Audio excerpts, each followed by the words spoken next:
Sundana kurang lancar. Amun Sunda teh mah sok nanti bahasa kasar urang aing. Jadi sebab eta jadi abdi bade naros cuman menggunakan bahasa. Hadirin yang dirahmati oleh Allah, untuk mempersingkat waktu, Nabi Muhammad SAW dilahirkan hari Senin tanggal 12 Rabiul Awal. Di dalam sejarah, pada masa zaman jahiliyah, kita sudah mengenal bahwa hari yang paling mulia yaitu hari Jumat. Afdhalul ayyam yaumul Jumat.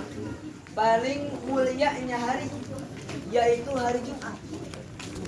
Jadi pada masa zaman jahiliyah, sebelum Nabi Muhammad dilahirkan, hari Selasa, Rabu, Kamis, Jumat, Sabtu, Minggu itu mempunyai keutamaan yang mereka yakini. Punya keutamaan, punya keunggulan masing-masing. Sehingga pada hari Senin itu hari Senin adalah hari yang tidak mempunyai keutamaan. Sehingga kalau di masa zaman jahiliyah ada orang lahir di hari Senin disepelekan. Wah, itu hari Senin. Itu bahasanya seperti itu. Sehingga muncul pertanyaan, kenapa Nabi Muhammad kok dilahirkan di hari Senin? Padahal hari Jumat hari yang begitu mulia. Hari Jumat hari yang paling utama diciptakan oleh Allah. Nabi Adam dilahirkan hari Jumat. Nanti yaumul akhir hari Jumat. Kenapa kok Nabi dilahirkan hari Senin bukan hari Jumat? Ternyata jawabannya, kenapa Nabi dilahirkan di hari Senin bukan di hari Jumat? Ternyata Nabi Muhammad SAW itu kemuliaannya langsung diberikan oleh Allah. Jadi Nabi Muhammad itu mulia langsung dari Allah, bukan mulia karena hari. Karena nanti kalau Nabi dilahirkan di hari Jumat, nanti orang-orang kafir yang ingkar kepada Nabi, mereka berkata, Nabi Muhammad mah mulia itu karena lahir hari Jumat. Hari Jumat nanti kata orang-orang kafir. Sehingga takdir Allah menakdirkan bahwa Nabi Muhammad dilahirkan hari Senin. Karena kemuliaan Nabi Muhammad langsung dari Allah Subhanahu wa Ta'ala. Sehingga kembali hari Senin menjadi mulia karena sebab Nabi Muhammad sallallahu alaihi wasallam. Kalau diselidiki perkara-perkara yang nyambung dengan Nabi itu perkara-perkara yang mulia. Kita lihat kisah Nabi Adam alaihissalam. Nabi Adam alaihissalam ketika di surga memakan buah kurdi, mengingkari perintah Allah. Nabi Adam makan buah kurdi, akhirnya diusir kemana? Ke dunia. Ketika ke dunia, Nabi Adam alaihissalam meminta ampun kepada Allah. Bertahun-tahun meminta ampun kepada Allah, meminta istighfar kepada Allah. Ternyata Nabi Adam tidak diterima taubatnya. Cuman pada suatu hari Nabi Adam alaihissalam meminta ampun dengan wasilah Nabi Muhammad sallallahu alaihi wasallam. Langsung seketika itu Nabi Adam alaihissalam diampuni oleh Allah Subhanahu wa Ta'ala. Kita lihat Nabi Ibrahim alaihissalam. Nabi Ibrahim alaihissalam ketika telah menghancurkan patung-patung dihancurin sama Nabi Ibrahim alaihissalam. Akhirnya di situ Raja Namrud marah kepada Nabi Ibrahim alaihissalam. Akhirnya Nabi Ibrahim dibakar. Itu kalau pengen tahu, itu apinya di jarak sekian meter kerasa panasnya, bergulung-gulung kayunya, sehingga Raja Namrud itu kebingungan. Nabi Ibrahim ini gimana ngelemparinya karena api yang panas, sehingga berkilo-kilometer kerasa panasnya. Ini Raja Namrud bingung. Ini Nabi Ibrahim gimana ini? Ngelemparinya gimana? Akhirnya setan berbisik kepada Raja Namrud. Akhirnya menggunakan namanya manjanik. Kalau manjanik itu orang mah ketape gede. ini kostum perang-perang nih. Kayu di tali sini, akhirnya dipegangin. Namanya apa? Menjahit. Akhirnya pakai itu. Nabi Ibrahim ditaruh, ditarik, dipegangkan, dilempar kemana? Ke api. Ternyata ketika Nabi Ibrahim dilemparkan ke api yang begitu besar, ternyata api tersebut menjadi dingin dan menjadi penyelamat kepada Nabi Ibrahim alaihissalam. Mengapa? Karena di dalam Nabi Ibrahim terdapat cahaya Nabi Muhammad Sallallahu Alaihi Wasallam. Jadi mulia. Kita lihat para sahabat. Kenapa para sahabat mulia? Begitu agung, mulia.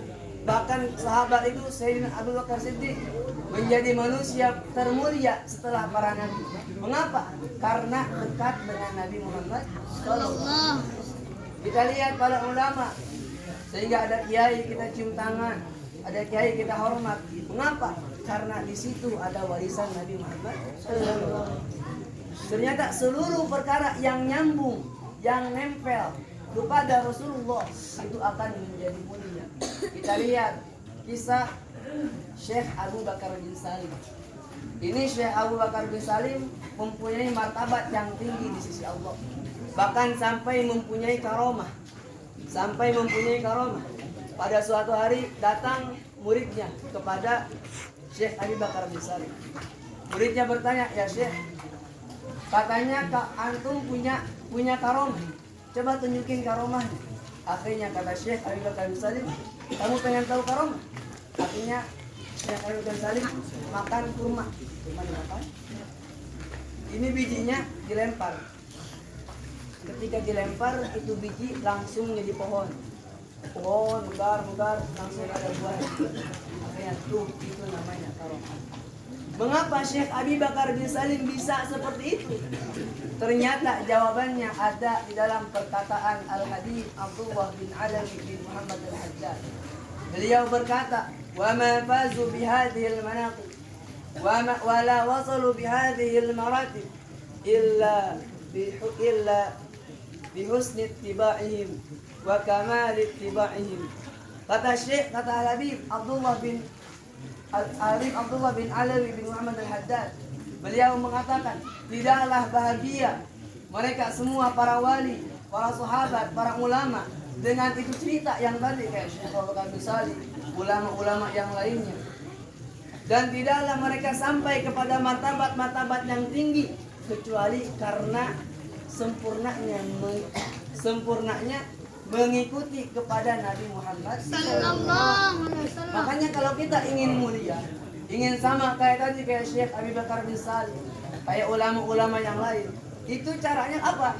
Caranya yaitu mengikuti kepada Nabi Muhammad sallallahu alaihi wasallam. Baik dalam segi pakaiannya, baik dalam segi amal perbuatannya, baik dalam segi amal-amal solehnya.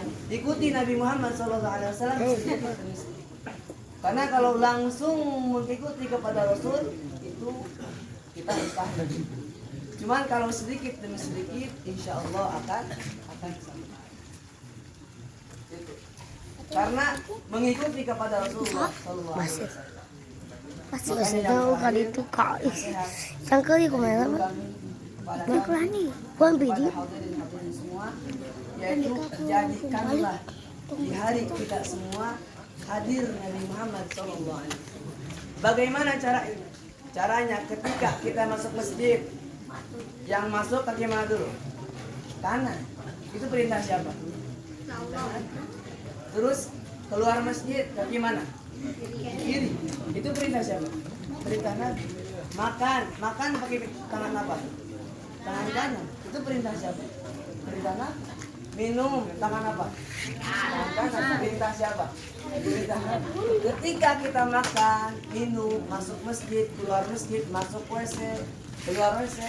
Ketika kita mengamalkan perkara yang Nabi amalkan, otomatis kita ingat kepada Nabi. Ketika mau masuk masjid, oh iya ingat, oh Nabi perintahkannya kaki kanan, oh kanan. Langsung baca salawat kepada Nabi Muhammad SAW. Allahumma sholli wa sallim. Keluar masjid, ingat. Oh, Nabi ngajarinya pakai kaki Kesajuta anjir. Oh, akhirnya pakai apa? Yang sejuta tinggal ku ayu. Sallallahu alaihi wasallam. Si sejuta. Terus dan terus sehingga ketika kita mengamalkan sesuatu, namun mengamalkan perkara yang dilarang oleh Allah, Bisa sih teh. otomatis ini apa telinga akan mendengar daripada larangan Nabi Muhammad atau teguran Nabi Muhammad Sallallahu Alaihi Wasallam.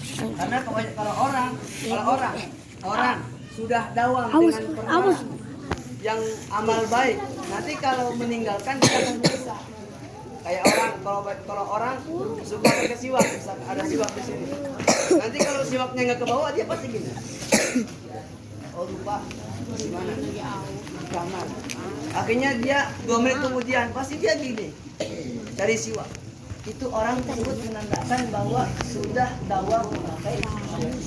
Orang sering bawa tasbih, pasti kalau dia mau wiridan gini. Oh ketinggalan. Nanti 2 menit kemudian dia gini lagi.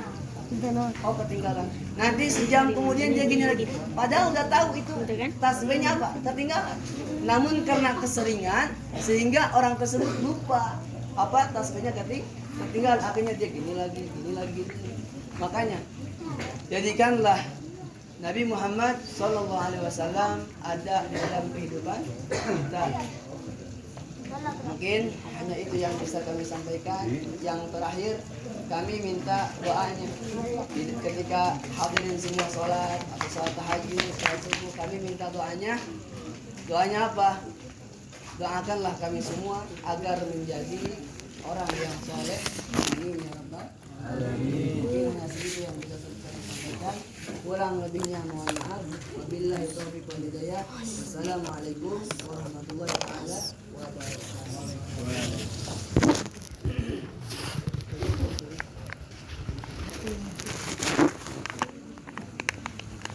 Alhamdulillah wa syukur ala ni'amillah karena wajanganana ini santri anu di mana terang begini dia betul gitu. Mudah-mudahan dan wasila lantaran ilmu anu manfaat orang sadaya menjadi di urang siasa ngamalkeun anak.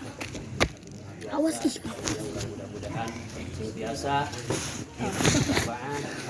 tanduk dan takwa kanjeng Rasulullah sallallahu alaihi wasallam cek dari dia kurang margina jauh mual betot-betot lima tindak tanduk kurang tingkah laku kurang tetap wajib wa imma kana haram wa imma kana sunat wa imma kana wa imma kana wenang ya maka enak itu wajib haram makruh sunat jeung wenang aya jalur-jalur tersendiri.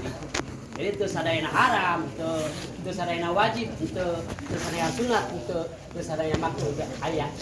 Itu jalur-jalur tersendiri. Maka enak itu yang terang mana makruh, mana sunat, mana wajib, mana wenang. Ya, eta kunaon tah?